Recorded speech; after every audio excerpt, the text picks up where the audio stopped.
Dans cette journée consacrée à Internet, chacun peut profiter gratuitement des nombreuses possibilités qu'offre la toile. Qu'est-ce que tu aimes faire sur Internet?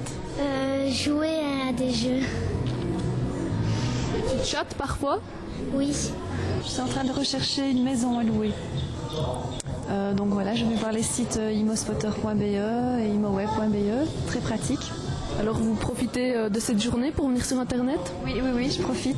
Oui, parce que je n'ai pas actuellement Internet chez moi. Cette journée s'inscrit dans la continuité d'un projet, celui de réduire la fracture numérique à Durbuy, c'est-à-dire en rendant accessible l'outil Internet pour le plus grand nombre.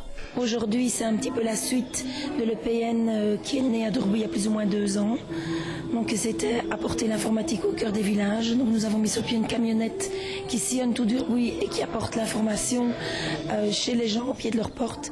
Et aujourd'hui, on a souhaité développer ça dans une salle. D'ailleurs, les ordinateurs de l'espace public numérique mobile sont utilisés pour cette journée de l'Internet. Une bonne initiative pour tous ceux qui n'ont pas Internet. Tout à fait, c'est vraiment une très très bonne initiative que l'Internet devienne accessible à toutes les personnes qui ne l'ont pas chez eux, chez elles, en région rurale. Trop cher? Oui, le coût est là aussi. Parfois, ça ne se prête pas, etc. Enfin, tout n'est pas encore parfait au niveau de la transmission pour la DSL, etc. Enfin, voilà. Cette journée a également pour objectif de rappeler les dangers et les dérives d'Internet. Qu'est-ce que tu aimes faire toi sur Internet? Écouter de la musique, parler aux copains, etc. On dit qu'il y a des dangers sur Internet, toi tu en connais? Bah oui.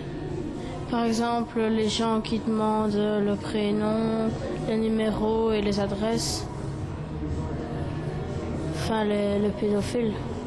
Faut être prudent, quoi. Ouais. Se retrouver sur des sites qu'on n'a pas envie et si on est petit ou quoi, on se retrouve sur des choses qu'on ne sait pas et qu'on ne comprend pas ce que c'est et on s'en rend pas compte.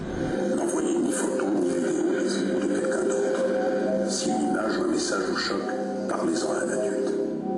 Soyez vigilants sur Internet.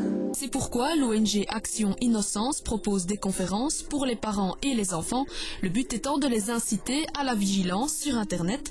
Cet exposé-ci était adressé aux parents uniquement. Si on reprend les dangers les plus importants et ce qui ressort soit du témoignage des enfants, ou soit des études qui ont été réalisées, soit par Action Innocence, soit par d'autres universités ou autres personnes. Avec les parents, Caroline Leclou aborde les dangers d'Internet de type sexuel. Quels conseils vous donnez? Par exemple, d'installer l'ordinateur dans une pièce de passage, non pas de mettre l'ordinateur dans la chambre de l'enfant. Évidemment, la meilleure solution reste l'accompagnement avec l'enfant lorsqu'il est sur Internet, d'installer des filtres également, d'aller sur des moteurs de recherche sécurisés. Également de faire attention aux données que l'enfant donne sur Internet. Et afin d'éviter les multiples pièges tendus sur la toile, tous les participants à cette journée de l'Internet repartent avec un peu de lecture où ils trouveront quelques bons conseils d'utilisation.